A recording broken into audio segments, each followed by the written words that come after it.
And then, there are people who fear disrupting the system. They think, look, I got here to Congress. I've got a staff that tells me I'm always losing weight and that my jokes are funny. Like, I go home and I'm the big cheese at the Rotary Club. And like, to every extent that I can have calm waters, the better. And anything that creates turbulence, I oppose. And that's actually a pretty big swath of the Republican conference and the Democrat conference. That is how the uniparty gets to groupthink. After being severely blackpilled watching the Speaker of the House vote, and only 20 Republicans having the stones to stand up to the establishment, I got a giant white pill shoved down my throat thanks to Matt Gaetz and Tim Pool, and I'm going to talk about it. I'm your host, Hyde. Welcome to Hide and Seek Media.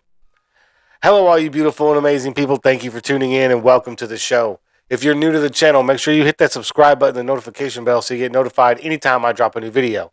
The show is brought to you by the Hide and Seek Media Store. If you're like me and you like to spark a conversation or just make a statement without having to say too much, click the link down below. Check out all the cool merch I have to offer. And if you use code 1776, I'll give you 20% off your entire order. So, after watching the Speaker of the House vote and certain Freedom Caucus members turning on the caucus and complaining about their negotiation strategy. We found out that there were several members, 3 in fact, that went in last night and were demanding positions for themselves, demanding gavel positions, demanding subcommittees, demanding for people to be taken off committees and people to be put on committees. I haven't asked for one thing for myself, and I'm the only Republican that has 0 committees. I was severely blackpilled to the point where, and I haven't said I'm not going to do this yet, but I'm to the point now where I'm heavily considering leaving the Republican Party and just going independent because I can no longer stomach the establishment cronyism that is going on in the Republican Party, and the fact that most Republicans are still ignoring the American people. And I'm having a hard time with that, right? And so I did a whole video, and you can go check it out on my locals channel. I'm going to post it there. So if you want to see it, you got to become a member. But I'm going to post it on my locals channel. But it's my black pill moment where I just go off on Marjorie Taylor Greene and Donald Trump and all these Republicans who left Matt Gaetz and Laura Boebert and all them others out to dry. Marjorie Taylor Greene, Thomas Massie, neither one of them voted for anyone outside of McCarthy in all 15 votes. But they are staunch Freedom Caucus members, and that really, really bothered me. So I was stewing in it, and I made this video, and I was done with the Republican Party, and I had it, and I was just going to say the hell with them. But then Matt Gaetz pulls another magical rabbit out of his hat, pulls me back in just when I'm on the ledge, right? He pulls me back away from the ledge. If he continues like this and can get some more momentum, I may take a few more steps back from the ledge and sit back down on the couch. But right now, I'm still looking over the edge, even though I've backed away from it. My issue is, like I said, there's not enough people supporting the Freedom Caucus members like Matt Gaetz. But Matt Gaetz goes on Timcast IRL and shoves a big, nice, fat white pill right down my throat. Heard about this shadow document. Apparently you and several others cut some kind of deal or finally got McCarthy to cave in and give you guys something. Then we heard there's going to be a floor vote to abolish the IRS. Just tell us what's going on, because we're getting it all secondhand. Look, we believed that Washington was broken, the normal system of selecting leadership in both parties is based on the redistribution of lobbyist and special interest money. Like, if you want to be the leader of your party, you basically have to raise and redistribute north of $100 million. And Kevin McCarthy was so good at that, he raised and distributed about $500 million over the course of the last election cycle. And so it creates a covenant that's not really built on trust or merit or vision, but trading money for political support. And we wanted to send a shock to that DC cartel system and to say, no, guess what? There's going to have to be a different way you get there. And so I'm going to show a few clips, talk about what he said on the show, and we're going to kind of get into it. And I'm going to explain how he pulled me back from the edge. First of all, he was very open and candid on the show, and I appreciated that. And you're talking about, big tech bills and like potentially breaking up Facebook. And just imagine if you're about to even vote on that, and then you go and get put options by on the way, Facebook. that's not a hypothetical. That happened. I mean, we had bills that were moving through the Judiciary Committee that passed out of the Judiciary Committee that broke up big tech, and we were all getting ready for them to come to the floor. And on the dip, Paul Pelosi bought a bunch of those stocks. Wow. And then guess what? Guess what, Tim? They never fucking came to the floor. Wow. What a surprise. These people are evil. What? Man. That's like what they did about Napoleon, the British, where they said Napoleon lost the war or won the war. Everyone sold their British stock. A bunch of rich British businessmen bought it up, and then they're like, actually, he's still fighting. So you're saying go long or short on Tesla stock? I'm taking notes here. Someone needs to clip that Paul Pelosi thing and put it on Twitter. Have you? Absolutely. And that's what's great about Tim's show is that when he gets politicians on there, he gets them to talk. He finds a way to get them to say the things they wouldn't say on Fox News or CNN or MSNBC, right? And so I love that about the show. And then you throw in the other people like Luke and Ian, and it's just you get bombarded with crazy questions, right? Like Ian always bringing up graphene and. Another idea would be cleaning up the environment, like the atmosphere, pulling carbon out of the atmosphere. You can convert it into graphene. Are you? Oh, here we go. Everyone drink. Directly. I'm all about the carbon capture stuff. And Luke always going after the government and Epstein. Are there some issues that could bridge the kind of populist left and the populist right together? Are there some things that we could actually agree upon that could bring this country back together? The first thing that comes to mind personally is the Epstein scandal. I think everyone on the left and right. So it's always entertaining, right? But at the same time, you are getting information that you would normally never get anywhere else. Now, I follow Matt Gaetz on Twitter, and I didn't know he had a podcast, so I'm going to check that out because he's really starting to win me over. He's starting to reel me back in, like he was kind of still, supportive of Marjorie Taylor Greene, and I'm still really bothered by what she did. And if you really want to see how bothered I was, go check out that video on my locals channel, my Black Pill video. From the very beginning, it bothered me that she was on board with McCarthy. And then it bothered me even more that Trump was on board with McCarthy. Like, I get it. He's going to get the majority of the votes in the House anyways, so you might as well hitch your wagon to, the horse that's going to come out in the lead anyways.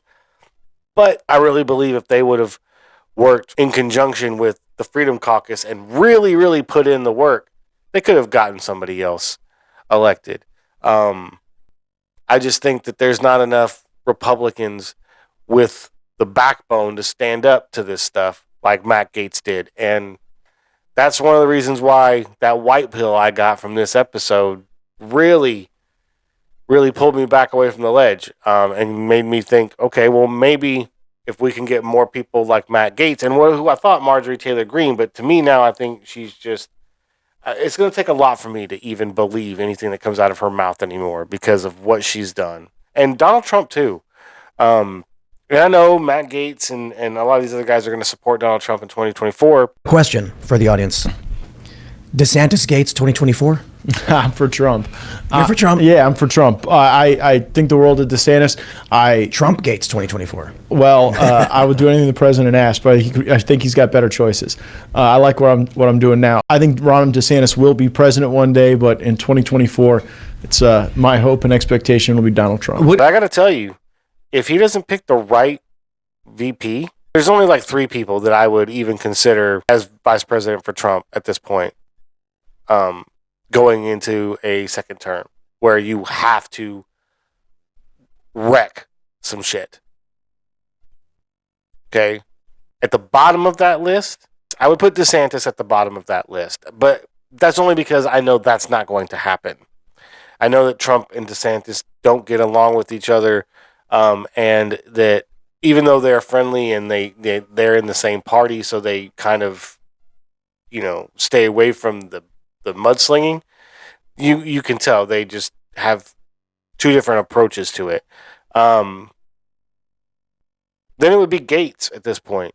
I would love to see Matt Gaetz as vice president to Trump, because I think he would do exactly what we need him to do, and that would be back the president 100% and put America first in every one of our agendas, and that's great. But honestly, if I'm speaking honestly, Trump would be better off if he chose Tulsi Gabbard as his vice president. And I don't even know that she would take it because of how volatile Trump can be, and how egotistical he can be. And when his ego gets hurt, he'll flip on you. He'll turn on you in a heartbeat. And that's one of the things I don't like about Donald Trump. But if Tulsi Gabbard decides to run for president as an independent, I don't think Trump can beat her. I don't think Joe Biden can beat her. I think she's going to pull a lot of moderate Democrats and a lot of moderate Republicans to her, along with almost all the independents. And if she runs on a more independent libertarian type platform, she could crush the entire field. So at this point, I am still a little put off by how the Republican Party is acting. And even in this, episode of Timcast where Matt Gaetz is, given a lot of information. The concessions we sought principally fell into like 3 buckets. Policy, we wanted specific bills coming to the floor. We wanted commitments on when they would come to the floor. We wanted adherence to specific spending levels with a budget resolution. And the organizing principle of our policy goals was really to make sure that we would never again get an omnibus bill like we had to vote on. There's just a total joke of a way of governing. Like, how can we sit here and honestly say that bills that are thousands of pages long, that spend $1.7 trillion, and that you get 48 hours before having to cast a vote is really legislating? There's a point where he even says that there may not, the results that come out of some of these investigations from the House with the Republican majority may not bear out the kind of fruit that people like myself are looking for, and that's going to be something for, the American people to have to, come to terms with. And I don't accept that. I do not accept that, because at the end of the day, if you do not push the DOJ to file charges against these people, then you need to bring the DOJ accountable and say, look, there is a crime that's been committed here. The DOJ is not prosecuting that crime, so we need to hold the DOJ accountable and then put somebody in place that will prosecute those people. Because that's what needs to happen. People who have committed crimes against this country need to be prosecuted. I don't care if you've been in politics 50 years. I don't care if you're the sitting president of the United States.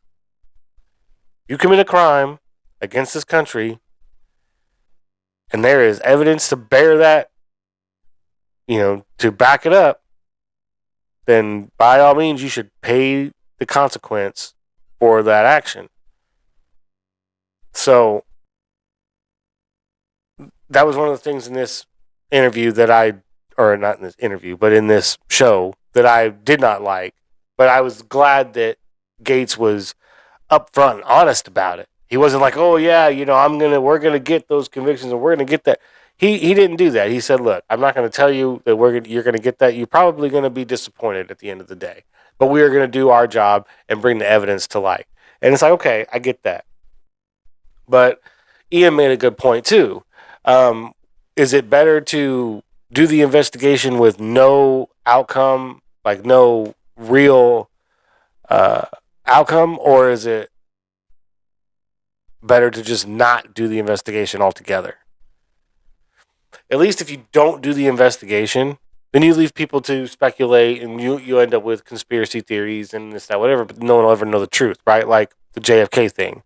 But if you do the investigation, the truth comes out, and then nothing happens, like the Hillary Clinton situation, then you start to piss off a lot of Americans. And I have to tell you, we're to the point now where this is like your last chance to make this right. Right? This is the last opportunity we're going to give you guys to straighten your shit out and get your house in order. Because if you don't, there's going to be an uprising in this country. You can believe it, that the people are going to be tired, and they're going to be tired enough to take matters into their own hands. If you are an elected official and you are not doing your job, you need to be removed, period. And if we have to do it by force, at some point, that will happen. So if you want to avoid that, maybe you ought to pay attention to more with what Matt Gaetz is saying, and Lauren Boebert and Chip Roy and all these other guys, and pay attention to what they're saying and work with them. Do what's best for America. Not what's best for you, but what's best for America and the people you are there to represent. And if in 2 years you don't get to come back, hey, maybe being in Congress isn't for you. Maybe being on a podcast is something more your speed, or whatever else. Maybe, just being an internet influencer or celebrity is all you really need. I don't know. But what I do know is that every single politician needs to be focused on their constituency and what's best for the American people as a whole. Period. If you have different ideas on what that is, you come down to the House floor, you debate those ideas, and you have a vote. Simple as that. That's how this is supposed to work. That's what we need to get back to. And if we don't, we need to start taking these people out of office one by one. I'm sick and tired of this. And trust me, I'm not the only one. But let me know what you think.